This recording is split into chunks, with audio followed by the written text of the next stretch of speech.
योग के दर्शन में छुपा है जीवन का वो राज, शांति और बल की मिलती है सबसे अनमोल साज, हर पल में मिलती है सुकून की सांस, आध्यात्मिक यात्रा की यही है पहली आस। नमस्कार, मैं अनिल अग्रवाल आपके सवाल कार्यक्रम से आपका स्वागत करता हूं। आज हमारे साथ है राजस्थान के मशहूर योगा गुरु चंद्रशेखर जी। शेखर जी, आपका बहुत बहुत स्वागत है हमारे कार्यक्रम में। बिल्कुल, आपका भी बहुत स्वागत है जी। आप पिछले कई वर्षों से योगा की ट्रेनिंग देते हैं, जिम कराते हैं, एक्सरसाइज कराते हैं, एक्यूप्रेशर कराते हैं, मेडिटेशन कराते हैं और पता नहीं क्या क्या कराते हैं। ये सब की आपने विधिवत ट्रेनिंग ली है या अनुभव से ये सब काम किए हैं? देखो, ये जो जितनी भी चीज़ें हैं जी, पहली बात तो हम हैं योग में आचार्य जी, योगाचार्य जी, योगाचार्य हैं और एक्यूप्रेशर पर काम करते हैं। जी। तो हमारा बेसिक जो टॉपिक रहता है वो योग में और एक्यूप्रेशर में रहता है। जी, और सबसे बड़ी बात, हम लोग योग पर ही काम करते हैं। जी, बीच में कोई थोड़ी एक्सरसाइजें हम शामिल कर लेते हैं या एक्सरसाइजों का प्रयोग वर्तमान काल की पीढ़ी को ज़्यादा पसंद आता है तो वो करवाते हैं। ज़्यादातर अपना जितना भी ट्रीटमेंट होता है, जितनी भी पद्धति है, वो सारी की सारी योग की है। कुछ नेचुरोथेरेपी के पार्ट्स जैसे होते हैं, कुछ थेरेपी, योगा के अंदर भी थेरेपी, आजकल इलेक्ट्रोथेरेपी का इस्तेमाल कर सकते हैं, मैग्नेट थेरेपी है, वाइब्रेटर है, इन चीज़ों का अपने इस्तेमाल करते हैं। तो वो सारे योगा थेरेपी के पार्ट ही हैं जिन मर्म बिंदुओं पर अपने काम करते हैं। कहीं गर्दन के विकार हैं, कमर की तकलीफें हैं, घुटनों के विकार हैं, तो इन पे जितना पे भी काम करते हैं। तो ये विधिवत हमारे सब्जेक्ट का विषय है, क्योंकि योग के अंदर आज के जो योगा की जो आचार्य की डिग्री, एक बार मैं ये जानना चाहूँगा, जैसे लोगों की अपने अपने शब्दों में परिभाषित किया जाता है योगा को, आप अपने शब्दों में किस तरह से इसको बता सकते हैं? योगा का एक्चुअल मीनिंग क्या है? एक्चुअल में देखो कि योग का, हालांकि मैं इतना अधिकारी नहीं हूँ जी, और ना ही मैं इतना सक्षम हूँ कि हम अपने आप को योग गुरु भी कहें, क्योंकि हम इस लायक नहीं हैं। हम योग के आचार्य हो सकते हैं, क्योंकि हम डिग्रियां करते हैं तो डिग्री के आधार पर हमें आचार्य कह सकते हैं कि हम योगा में डिग्री करते हैं तो योग के आचार्य हुए। ठीक है। अब दूसरी बात आती है, आपका शब्द है कि योग का असली अर्थ क्या है या योग की परिभाषा। जी, योग की परिभाषा हम अपने शास्त्रों से जब उठाते हैं, भगवत गीता से जब उठाते हैं, पतंजलि योग सूत्र से जब हम उठाते हैं, या घेरण संहिता से जब हम उठाते हैं जो कि योग के ग्रंथ हैं, या योग वशिष्ठ जो है जिसमें योग का वर्णन किया गया है, इनसे उठाते हैं, या हठ योग प्रतिपिका जो पुस्तक है स्वात्माराम जी की, उनसे उठाते हैं, या मुंगेर आश्रम बिहार के स्वामी सत्यानंद सरस्वती, शिवानंद सरस्वती आदि जी ने जिन्होंने इन पर काफी टीकाएं लिखी और इन्होंने योग पर रिसर्च करी जबरदस्त तरीके से। उनकी योग विश्वविद्यालय मुंगेर आश्रम बिहार योग विश्वविद्यालय, जो कि पुराना और सबसे प्राचीन योग का विश्वविद्यालय, जिसमें वैज्ञानिक तरीके से उन्होंने स्टडी करी इसमें। इन सब को जब हम देखते हैं, इनको जब हमने स्टडी करी है, तो इनके आधार पर जो योग की परिभाषा निकलती है, वो योग का अर्थ सिर्फ एक ही आता है कि जोड़ना। ठीक है, जोड़ा जाए। अब जोड़ने में अलग अलग जगहों पर अलग अलग परिभाषा कर रखी है। जैसे अगर गीता के अनुसार बात करेंगे तो वो समत्व को योग कहते हैं, कि जो सब स्थितियों में सम रह सके वो योग है या योगी है। ठीक है। अर्जुन को जो शिक्षा देते हैं सारी, वो ज्ञान योग की, ध्यान योग की, कर्म योग की, क्रिया योग की, इन सारी जो शिक्षा, सांख्य योग की, ये जो जितनी भी शिक्षाएं वो दे रहे हैं, तो वहां पर भी वो बता रहे हैं कि तुम्हें हर परिस्थिति में एक जैसा रहना है। तुझे ना तो परिवार को देख करके डोलना है और ना ही तुझे ये देखना है कि यहाँ पर शत्रु है। पर ये तो मानसिक स्थिति हुई। मेरा हिसाब है कि शारीरिक रूप में योगा का क्या अर्थ है? अब आते हैं शारीरिक रूप से। मैं पतंजलि पे आता तो शारीरिक रूप से भी आता। ज्यादातर महर्षि पतंजलि के योग सूत्रों के आधार पर जितने भी, जैसे बाबा रामदेव आदि के योग चलते हैं, तो वो भी पतंजलि योग लिख रखा उसमें। तो महर्षि पतंजलि के योग सूत्र का दूसरा सूत्र ही है। तो उन्होंने जो योग को परिभाषित किया है, उस योग के अनुसार जो हमारी चित्तवृत्ति है, उस चित्तवृत्ति के निरोध को ही योग बताया उन्होंने। योगस चित्तवृत्ति निरोधः, दूसरा सूत्र। पहला सूत्र आता है पतंजलि योग सूत्र का, अथ योग अनुशासनम। दूसरा योगस चित्तवृत्ति निरोध है। अब चित्त की वृत्तियां क्या है? तो चित्त की वृत्तियां है कि तरह तरह के हमारे मन में जो तरंगे उठ रही है, तरह तरह के विचार उठ रहे हैं, उन विचारों का निरोध हो जाना, उन विचारों का साइलेंट हो जाना, इसको योग बताया। निवृत्ति हो जाना। हाँ, निवृत्ति हो जाना। ये योग महर्षि पतंजलि के अनुसार है। ठीक है, ये बात है। ठीक है। अब इस निवृत्ति के लिए जो साधन बताए हैं शारीरिक, हाँ, उस साधनों में आता है कि जैसे हठ योग प्रतिपिका है तो उसमें अष्टांग योग बता रखा है। पतंजलि योग सूत्र में भी आता है। तो अष्टांग योग में आता है यम, नियम, आसन, प्राणायाम, प्रत्याहार, धारणा, ध्यान और समाधि। अब इसमें फिजिकल क्रिया जो आएगी, मेन फिजिकल क्रिया किसकी आ रही है? तो वो आसनों की आ रही है, इसमें आसन आता है। ठीक है। तो आसन एक फिजिकल क्रिया है, फिर प्राणायाम एक क्रिया हो गई। अब जब आसन करेंगे, प्राणायाम करेंगे, यम नियमों का हम पालन करेंगे। आसन तो एक पार्ट हुआ ये हाँ, एक पार्ट हुआ। ज्यादातर लोग इसको यही समझ जाते हैं कि संपूर्ण योग यही है, शारीरिक योग क्रिया है, यही पंगा पड़ा हुआ है। वर्तमान काल में जो भेद पड़ गया ना, कि वर्तमान पीढ़ी जो है नई, वो आकर्षित करने के लिए अच्छा शीर्षासन कर लेगी, कोई मयूरासन कर देगा, कोई पद्मासन में अच्छी तरह बैठ लेगा। ये योग नहीं है, इसका नाम योग नहीं है। ये योग नहीं, ये योग का अंग है एक, कि आसन कर रहा है वो ठीक कर रहा है। आसन मानव जीवन के लिए शेखर जी ये योग का महत्व कितना % है? देखो, मानव जीवन सारा है ही योग ही। अगर मानव नहीं, जीवन जैसे पशु पक्षियों में योग का कोई नहीं है, वो हमसे ज्यादा स्वस्थ रहते हैं। सुनिए हाँ। कि मानव जीवन जितना भी है वो एक सिस्टम में ढला है। अब आकर के पशु पक्षियों में हम भी रहे हुए हैं। हमारी जो प्राचीन संस्कृति, हमारा जब देखते हैं ना, सिंधु घाटी सभ्यता, और उससे भी पीछे हड़प्पा सभ्यता, और उससे भी असभ्य जब हम थे, जंगली थे, हम वहीं चलते हैं। वहां से जब हम जंगली थे तो हमें और पशुओं में कोई अंतर नहीं था। ठीक है। पशु में हमारे में जो भेद आया वो इसी आधार पर आया कि हम सभ्य होते गए। ये एक सीढ़ी रही। हाँ, हमारे में और उनमें भेद होता गया कि हम सभ्य हो गए, हम अच्छी तरह रहने लग गए, हम अच्छी तरह बात करने लग गए, हम हिंसा कम करनी चालू कर दी, हम अपनी जाति के लोगों को मारना बंद कर दिया, हमने लड़ना झगड़ना बंद कर दिया, जो कि पशु करते ही रहते हैं। हमने एक मकान में साफ सुथरे तरीके से रहना चालू कर दिया। पशु, ये सारा योग दर्शन ये सारा दर्शन जो है, सिद्धांत जो सभ्यता बनी है योग का है। इसका नाम उधर तो लेते हैं सिविलाइजेशन। कौन कहता है? वर्तमान वाली जो आधुनिक लोग हैं वो उसको कहेंगे कि सिविलाइजेशन हो गया, सभ्यता। हाँ, सभ्यता का विकास हुआ। हम कहेंगे कि ये व्यक्ति ने अपने आप को योगमय बना लिया, और शालीन होने का नाम ही योग है। ठीक है। शालीन हो जाना, बुद्धिमान हो जाना, अपने काम से काम रखना, ये सारा योग ही। अच्छा, अब हम आते हैं कि मानव जीवन की जो परेशानियां हैं, बीमारियां, रोग हैं, उसके निदान के लिए योगा को आप कितना मतलब महत्वपूर्ण मानते हैं? देखो, सारा हमारा जीवन में जितनी भी बीमारी है ना, बीमारी का मूल कारण अगर आएंगे तो 2 कारण, मोटे कारण आते हैं। एक है फिजिकल और दूसरा है मेंटल। ठीक है। शारीरिक और मानसिक रोग ही ज्यादातर होते हैं। ठीक है। आयुर्वेद के अनुसार भी शारीरिक और मानसिक ही दोनों चीजों पर ज्यादातर काम किया गया है। शारीरिक क्रियाएं और मानसिक क्रियाएं, और शारीरिक रोग और मानसिक रोग 2 मिलकर के शरीर में तरह तरह के रोग पैदा करते हैं। योग क्या करता है कि इन शारीरिक और मानसिक दोनों ही तकलीफों को, डिसऑर्डर को मिटा देता है। डिसऑर्डर को मिटाने के लिए, बैलेंस करने के लिए काम करता है। क्योंकि जितने भी आसन है, एक ही आसन का नाम ले लें, जैसे भुजंगासन। भुजंगासन में पोजीशन आती है कि इस तरीके से सामने से चेस्ट को हम उठा लेते हैं, तो ये रीढ़ की हड्डी के विकारों को ठीक करता है। रीढ़ की हड्डी के विकारों को ठीक करेगा तो रीढ़ की हड्डी, कमर के दर्द हो गए, चाहे पैर का दर्द हो गया, चाहे साइटिका का दर्द हो गया, चाहे पेट की तकलीफें हो गई, चाहे गर्दन के विकार हो गए, वो सारे ठीक होंगे। अब किया किसने? भुजंगासन ने। भुजंगासन किसका है? तो योग का पार्ट है।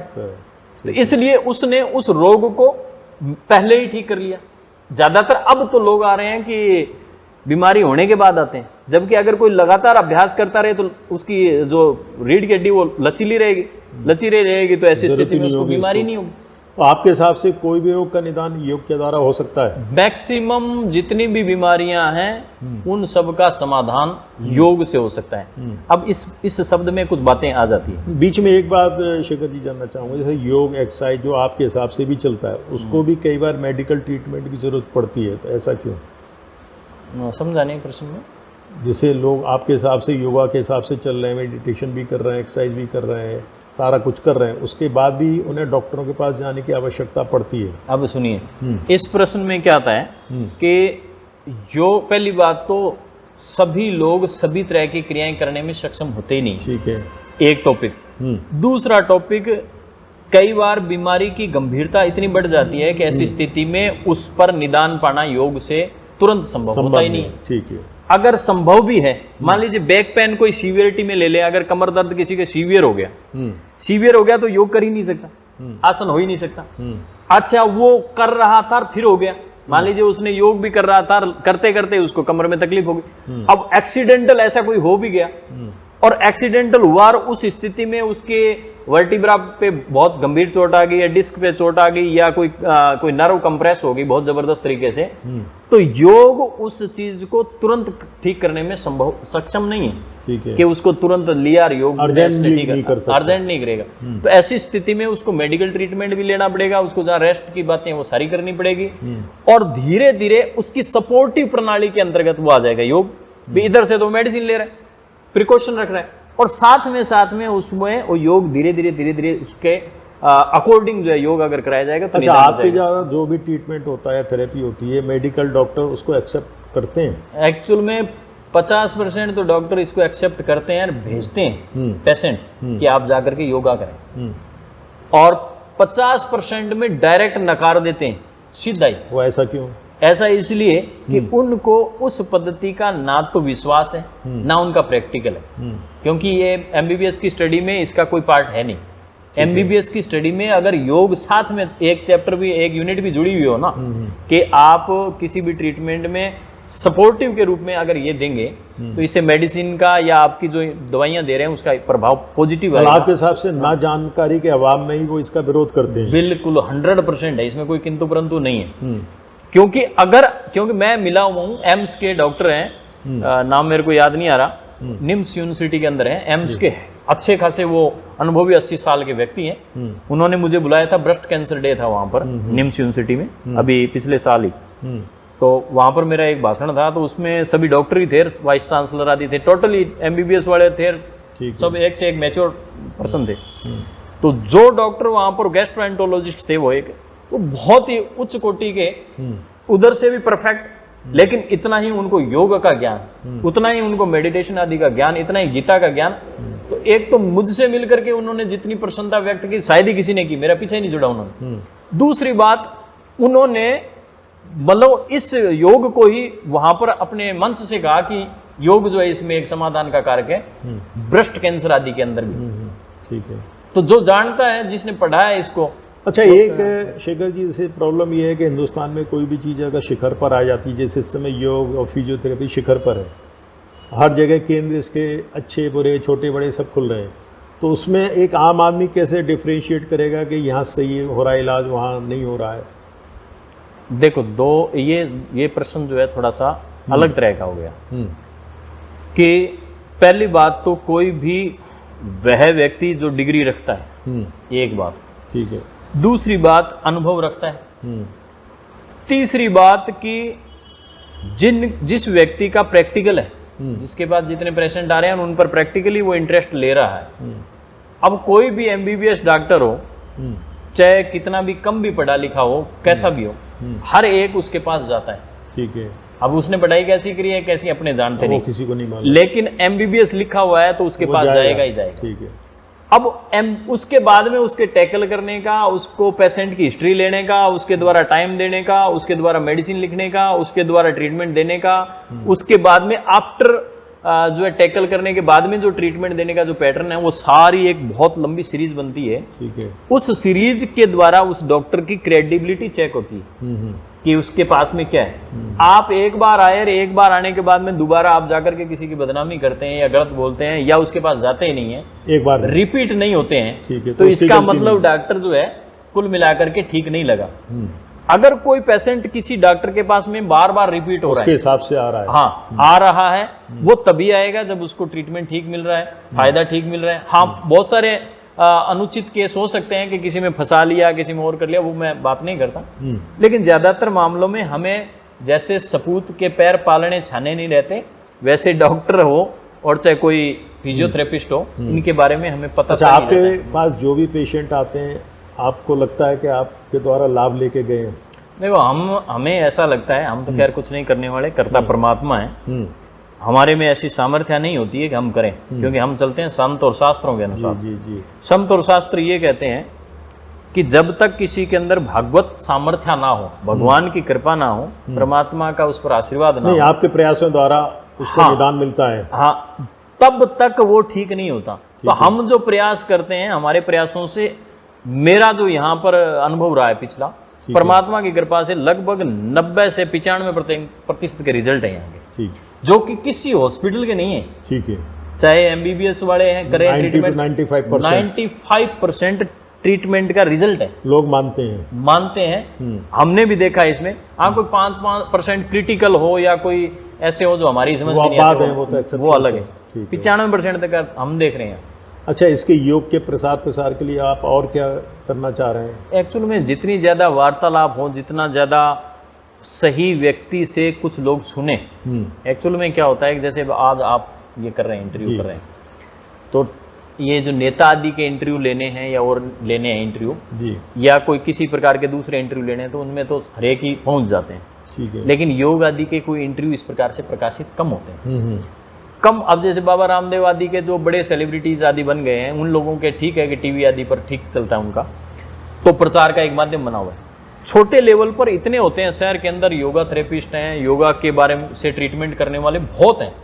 अगर उनका प्रचार प्रसार ठीक ढंग से होगा तभी जब हम बातचीत करेंगे, उससे बातें पूछें, उनसे समाधान पूछें, उनके रिजल्ट्स को पूछें, उनका प्रचार प्रसार हो। अच्छा शेखर जी, बहुत से लोग अफोर्ड नहीं कर पाते मान लो आपकी क्लासेस को या आपके ट्रीटमेंट को, तो उनके लिए उनका कोई समाधान? देखो, हमारे पास में तो परमात्मा की कृपा से ये रहता है कि यदि कोई सक्षम नहीं है, ठीक है, वो चार्ज ना दे, और इतना भी सक्षम नहीं है कि चार्ज नहीं दे, इसके अलावा आने जाने का भी अगर खर्चा चाहिए तो हम लोग खर्चा देने के लिए तैयार है। हमारी संस्था ऐसा करते हैं? हाँ, हमारी संस्था है खुद की। ठीक है। ये जो हम लोग सब मिलकर के उसमें कंट्रीब्यूट करते हैं। ठीक है। अगर कोई हमारे ही साधकों में से किसी के द्वारा कोई अगर कहीं तकलीफ आ जाती है, पीड़ा आ जाती है, मान लीजिए उसकी आर्थिक स्थिति ठीक नहीं है, तो ऐसी स्थिति में बोला हुआ है, ठीक है, कि उनको सहायता दी जा सकती है, यहाँ से प्राप्त कर सकता है। लंबी चौड़ी हमें इंक्वायरी की जरूरत ही नहीं है उसमें। अच्छा, हमारे चैनल के माध्यम से दर्शकों के लिए कोई खास विशेष घर बैठ के कोई योगा एक्सरसाइज, कोई डाइट प्लान, कुछ इस तरह का बताना चाहेंगे?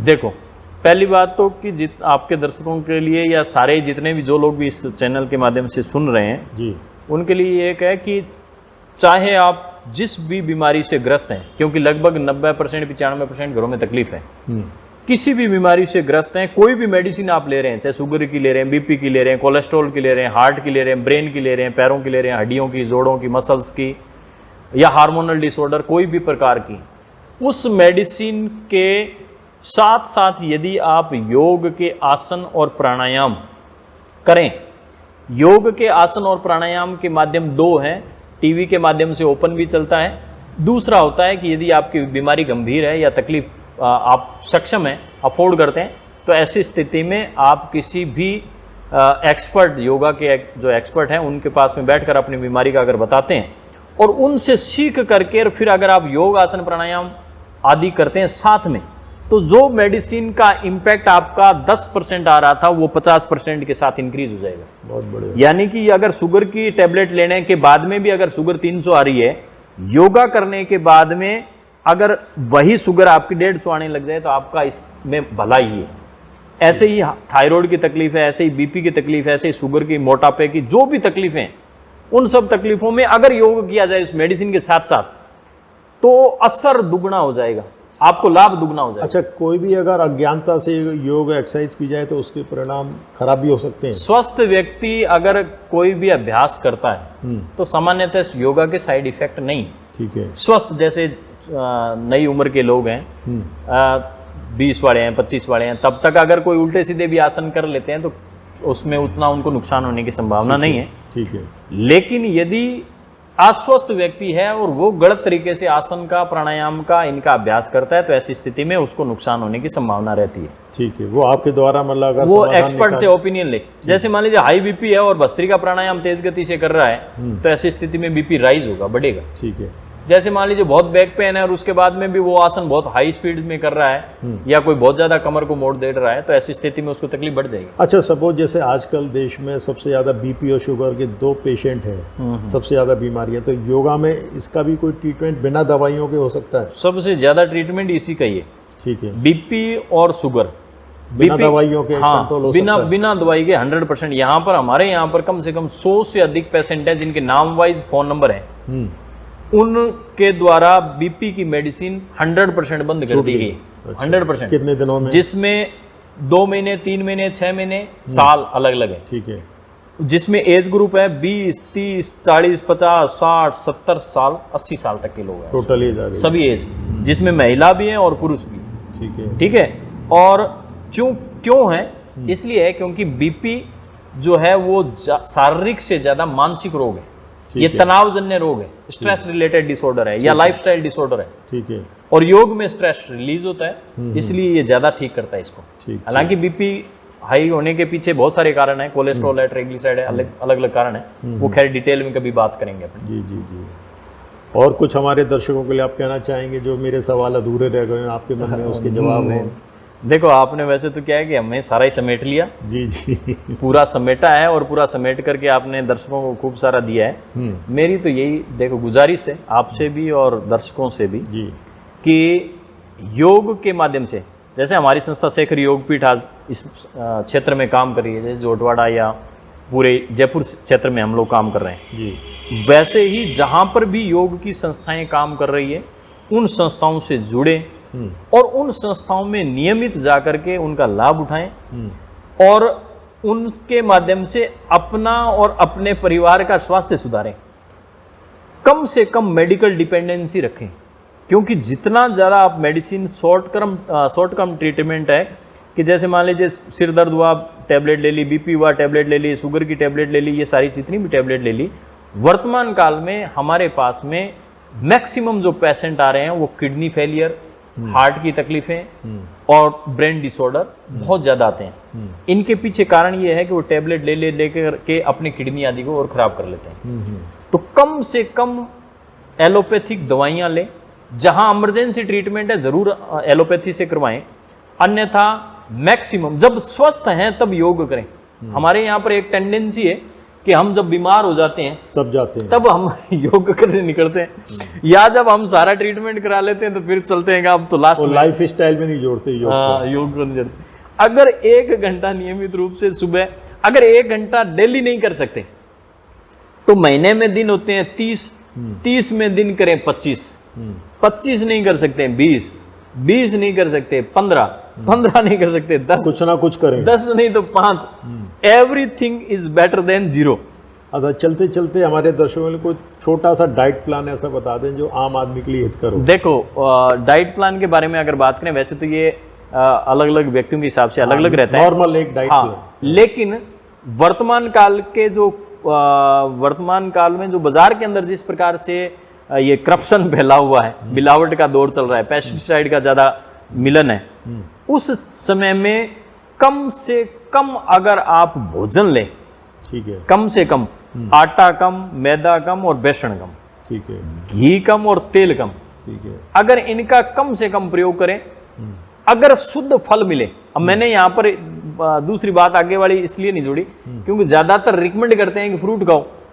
हमारे पास सीधा सा डाइट प्लान के अंतर्गत आता है कि मैक्सिमम आप फ्रूट खाएं और सलाद खाएं और बाकी चीजें कम कर दें तो आपका वजन घट जाएगा, आप स्वस्थ रहेंगे, आप हल्के रहेंगे।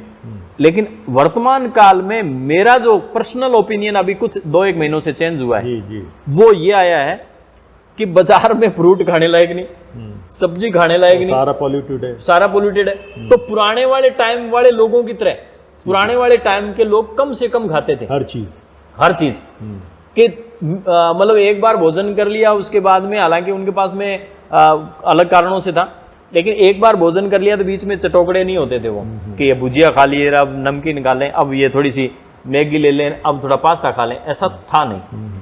ना ही 25 बार चाय पी लेते थे, ना ही 25 बार चॉकलेट खा लेते थे या दूसरे पदार्थ खाते थे।